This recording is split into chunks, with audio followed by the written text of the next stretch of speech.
Harka fuunee akkam jirtu abdiidha miiltota eekiraa chaanaalii keenya subscribe gochuu hin dagatina.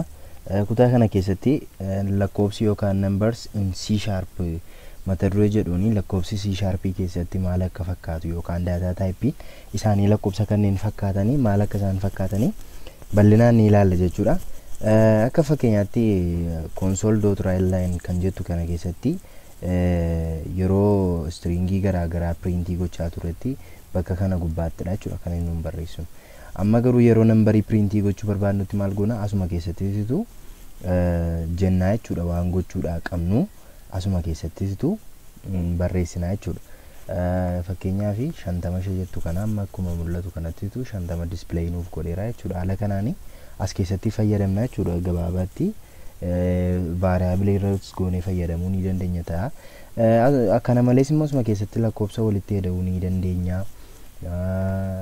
Walirraa hir'isuu maal jechuu ni dandeenya jechuudha. Haa ta'u malees keessatti wanti haaraa ta'u tokko fakkeenyaaf lakkoofsa tokkoof hirree hafteen isaa meeqa akka ta'e baruu yoo barbaanne maal goonaa isa jedhudha. Akka fakkeenyaatti kaasuudhaaf kana 5 yoo 2 hirame hafteen isaa meeqa ta'a? Mallattoon isheen kun maali? Modulusii jedhamte jechuudha. Kan yeroo 2 irratti meeqa ga'a jechuudha? 2 ga'a garuu hafteen isaa meeqa qabna jechuudha? 1 qabna jechuudha. Kanaaf iyyuu kan inni return nuuf godhu maalidha? 1 sanadha jechuudha. Amma akka gabaabaatti akkuma asirraa mul'atu kanatti jechuudha. Kanaaf iyyuu mallattoo modulasiin kan isheen nu gargaartu reminderii waan gochuudhaafidha jechuudha.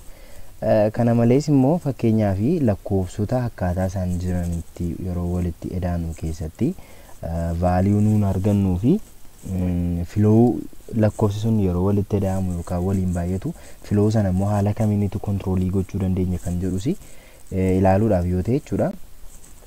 Fakkeenyaaf kanarraa akkuma mul'atu kana keessatti jalqaba irratti 4 eda'uu 2 baay'isuu 3 jedhee jira miti. Kana keessatti gaa akkaataan hojii isaatii always operatoriin jalqaba irratti adii ta'u warreen akka hiruudhaa fi baay'isuuf haadha sababii ta'ee fi maal ta'a jechuudha. Kana lamaantu jalqaba waliin baay'ata jechuudha. Kun lamaan erga wajjiniin baay'atee booddee immoo meeqa dhufa? 6 dhufa. 6 eda'uu 4 immoo meeqa dhufa? 10 dhufa jechuudha. 10 sababii dhufuu fi amma riizaaltii isaa yeroo laallutti 10 nuuf dhufuutu irra jiraata jechuudha. Haaluma amma mul'atu kanaani kun haala kanaan ta'ee jira jechuudha. Garuu noormaali yoo fakkeenyaaf akkaataa orderii isaaniitti gochuu yoo barbaanne meeqa dhufa? 4 eda'uu 2 6dha. 6 baay'isuu 3 18 dhufa jechuudha. Kana gochuudhaaf gaammas keessatti maal gochuu dirqamadha? Akkaataa filoo isaanii kana kontroolii gochuudhaaf maal goona as keessatti hammattuu goona jechuudha. Hammattuu keessa wanti jiru yeroo hundumaa wanta jalqaba opereetii ta'udha yookaan immoo opereeshiniin achi keessa jiru baay'isuus eda'uus hiruus wanta barbaades yoo ta'e jalqaba kan raawwatamu kan hammattuu keessa jirudha jechuudha. Kanaafiyyuu opereeteriin jalqaba waan ta'u isa kanadha jechuudha. Yoo garuu hammattuudhaan ala yoo ta'e immoo opereeteroonni warreen dursanii warreen akka baay'isuu fi hiruufaa kanadha jechuudha. Kanaafiyyuu amma haala kanaanii jalqaba irratti kan hojjetamu maalidha? 4 eda'uu 2dha jechuudha. 4 eda'uu 2 immoo meeqadha? 6dha jechuudha. 6 erga kana ta'e booddee immoo meeqaan baay'ata deebi'ee dhufe 3dhaan baay'ata. Kanaaf iyyuu meeqa dhufa? 18 dhufa jechuudha. Akkuma mul'atu kanatti opereeterii jiran sana flow isaanii yookaan akkaataa adeemsa isaanii sana kontroolii gochuudhaan kan ka'e vaaliyuun isaanii gargar ta'uu ni danda'a yaada jedhuufidha jechuudha. Deebi'ee immoo fakkeenyaaf lakkoofsota yeroo jennutti lakkoofsi desimaaliin jiru. Lakkoofsa akkasuma whole numberii warreen nuun jennu warreen kana yeroo jennutti warreen lakkoofsa fakkeenyaaf tuqaa hin qabne yookaan immoo decimal pointii warra hin qabne fi warreen kanaaf ammoo haala kamiin jedhamee kan nuun waan goonu jechuudha. Fakkeenyaaf warreen kana yeroo walitti edaanutti lakkoofsi nuun walitti eda'uuf deemaa jiru kun lamaan isaaniiyyuu maalidha? Desimaalidha. Desimaalii ta'uu isaaniitiif immoo maalidha? Hundumti isaaniiyyuu maal qabu? Tuqaa qabu jechuudha. Kanaaf iyyuu vaaliyuun ritarnii nuuf ta'u maalidha jechuudha? Desimaalii mataa isaadha jechuudha. Yeroo lakkoofsota haala kanaanii walitti edaanu amma 13 tuqaa tokko jechuudha. Kanaaf iyyuu yeroo haala kanaa walitti edaanu keessatti gan jalqaba nuuf dhufu gatiin nuun argannu desimaalii walitti edaane maalidha? Desimaalii madha jechuudha. Fakkeenyaaf immoo whole numberii yookaan immoo intiijeriidhaa fi desimaalii lakkoofsa ta'e yeroo walitti edaanutti immoo vaaliyuu nuun argannu maal taasisa jedhuu fi yoo ilaaluudhaaf ta'e maal arganna? Kan nuun argannu gabaabamatti ammas deesimaaliidha jechuudha. Kanadha jechuudha. Ammas akkuma argaa jirtanii vaaliyuun nuun arganne deesimaaliidha yookaan immoo integer numberii miti. Deesimaalii kan nuun jennuuf immoo lakkoofsa tuqaa booddee sababii jiruuf jechuudha. Kanaaf iyyuu kanadha jechuudha. Haala kanaanidha jechuudha.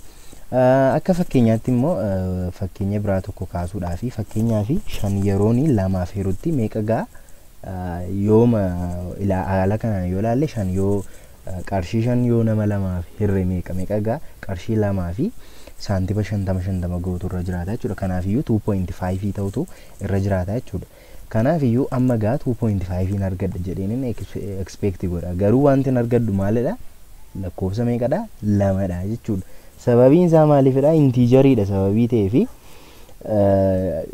kan inni eeggadhe maal ture? Deesimaalii ture jechuudha. Kanaaf iyyuu warreen akkasii yeroo opereeshinii kana geggeessinu keessatti nu mudachuu danda'u jechuudha. Fakkeenyaaf warreen akka kana haala kanaan nu mudatan kana immoo haala kamiin furuu dandeenya isa jedhuufi gabaabaatti lakkoofsa isa hiramuuf sana maal gochuudhaani deesimaalii gochuudhaani. Sababiin isaa lakkoofsa intiijerii tokkoof deesimaalii tokko yeroo walitti dhufutti kan inni nu argannu deesimaaliidha sababii ta'eefi haala kanaan gochuu ni dandeenya jechuudha. Fakkeenyaaf 5 hiruu 2 yoon jedhe lakkoofsi sun maalidha? Intiijerii man intiijeriidhaaf irraa jira sababii ta'eefi kan naaf deebi'u maalidha? Intiijeriidha. Kanaaf iyyuu 5 hiruu 2 naaf deebisa jechuudha. Garuu meeqa gaa ture? 2.5 gaa ture jechuudha. Rakkoo akkasii furuudhaaf immoo dirqama maal gochuun qaba?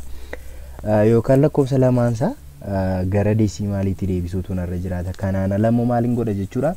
Lakkoofsa tokko gara deesimaaliitti yoon deebise haala kanaanii 2.5 nan argadha jechuudha. Amma akkuma kanatti 2.5 naan dhufe jechuudha. Vaaliyuun isaanii sirrii maalidha? Argannee jirra jechuudha. Fakkeenyaaf immoo kana malees immoo wanta tokko incrementii fi decrementii wanta jedhamu tokkotu jira jechuudha. Isas immoo wajjiniin ni ilaalla jechuudha.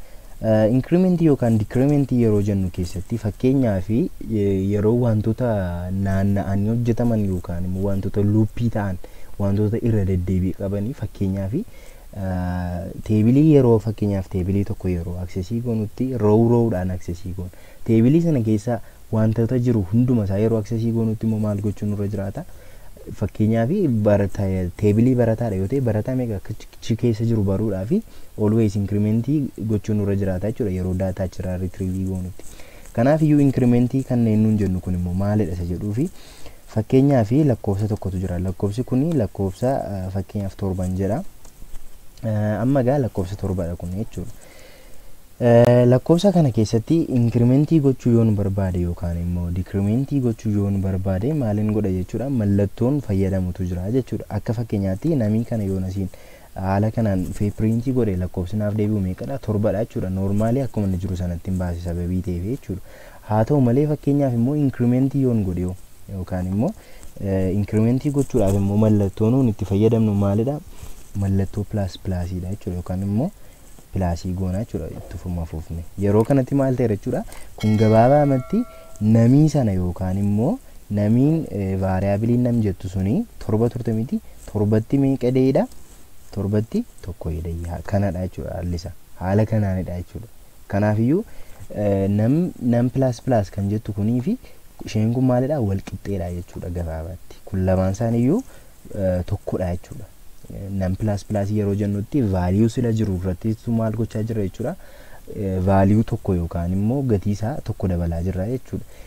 Kanadha jechuudha. Amma vaariyaabiliin keenya kan inni holdii godhee jiru lakkoofsa 7dha. Sababiin incrementii godheef garuu gara maaliitti ol guddata jechuudha? Gara 8tti ol guddachuutu irra jiraata jechuudha. Akkuma as gubbaadha argaa jirtanii amma kun 8 jedhee jira jechuudha. So kana malees immoo decrementii wanti jedhamus jira. Fakkeenyaaf vaaliyuun as gubbaarra jiru 7dha. Akka inni gadi bu'u yoon barbaade immoo maaliin godha jechuudha? Maayinesii mallattoo kananii kaa'a jechuudha. Kana yeroon godhutti immoo vaaliyuun inni sila 7 ture gara meeqaatti gadi bu'a jechuudha? Vaaliyuchi tokkoon gadi bu'a jechuudha. Isa kana yeroo for loopii waan itaanu keessatti wajjiniin ilaaluu ni dandeenya bal'inaan jechuudha. Kana malees immoo lakkoofsota kana ergaa haala kanaan fayyadamne booddee maatis opereeteriin garaagaraa ni jiru. Isaan kana immoo haala kamiinittitu fayyadamna isa jedhutu wajjiniin ilaalla jechuudha. Fakkeenyaaf vaariyaabilii kiyya gubbaarraa maayinesii 70 vaaliyuu kanan qaba. Vaaliyuu kuni maayinesii 70dha jechuudha. kan hin fayyadamuu barbaade immoo maatii keessaa yookaan immoo operation yookaan meetodoota maatii keessa jiran keessaa absolute value ni fayyadamuu barbaade jechuudha. Absolute value yeroon fayyadamu keessatti immoo maaliin godha variable sananii kennaaf jechuudha. Kana booddee kan erga ta'e booddee magaa maal jechuudha kallattiidha wanti library maatii keessa absolute value maal gochaa jira access gochaa jira jechuudha. Value kenneef immoo meeqadha? Value namni kiyya holdii godhee jiru yookaan variable nam jedhu kun kan inni holdii godhee jiru -70 dha jechuudha.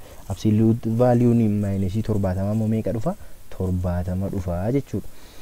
Kanaaf iyyuu haala kanaanii maatii operatorii hedduu kan of keessatti qabatedha jechuudha gabaabaatti.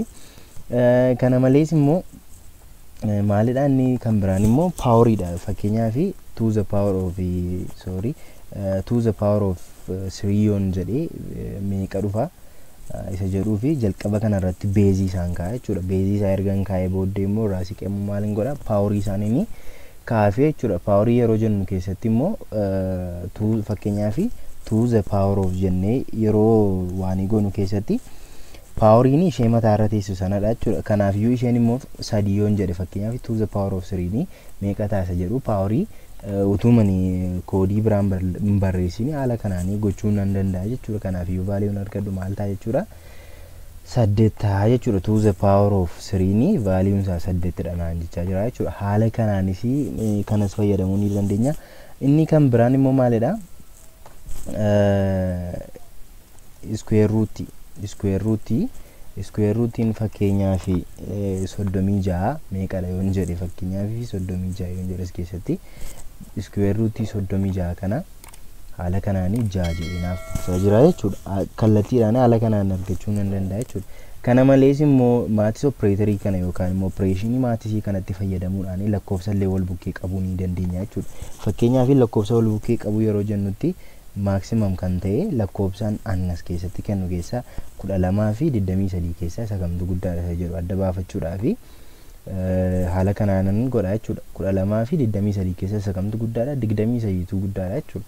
Kanaaf iyyuu isa maximum ta'e nuufi deebisaa jechuudha. Amma akkuma mul'atu kanatti 23 dha jechuudha kan inni dhufe. Kanadha jechuudha. Inni kan biraa inni xumuraa immoo maalidha? Lakkoofsa maatiitti fayyadamuudhaan yookaan immoo library kanatti fayyadamuudhaan maal gochuu ni dandeenya? Raawundi gochuu ni dandeenya jechuudha. Raawundi kan nuun jennu fakkeenyaaf lakkoofsa desimaalii ta'e 3.7 yoo ta'e fakkeenyaaf yookaan immoo 3.4 yoo ta'e lakkoofsi 0.5 fi isaa ol jiru gara lakkoofsa isa fuuldura jirutti fakkeenyaaf 3.5 dha yoo ta'e fi yookaan immoo isaa oldha yoo ta'e gara maaliitti asii ol guddata jechuudha? Gara 4tti asii ol guddata jechuudha. Yoo garuu 3.5 dha gadidha ta'e fakkeenyaaf 3.2 dha yoo ta'e immoo gara maaliitti gad dhufa jechuudha? Gara 3tti gad dhufa jechuudha. Haala kanaan raawundii gochuun isa kanadha jechuudha. Kanaaf iyyuu 3.4 maal ta'a jechuudha? Gara 3tti dhufa jechuudha. Yoo fakkeenyaaf immoo lakkoofsa 5 ol yoo ta'e fakkeenyaaf jechuun 3.4 amte 3.7 yoon godhe immoo maal dhufa isa jedhuuf immoo gara 4tti tu maal ta'a jechuudha? Ol guddata jechuudha. Haala kanaanii maatii opereetoriitti fayyadamuu ni dandeenya jechuudha. Kana fakkaataa yaadaaf qe'ee qabdan koomentii gubbaa nuuf kaa'a. Chaanalii keenya subscribe gochuun dagatinaa kutaa addaan wal argina.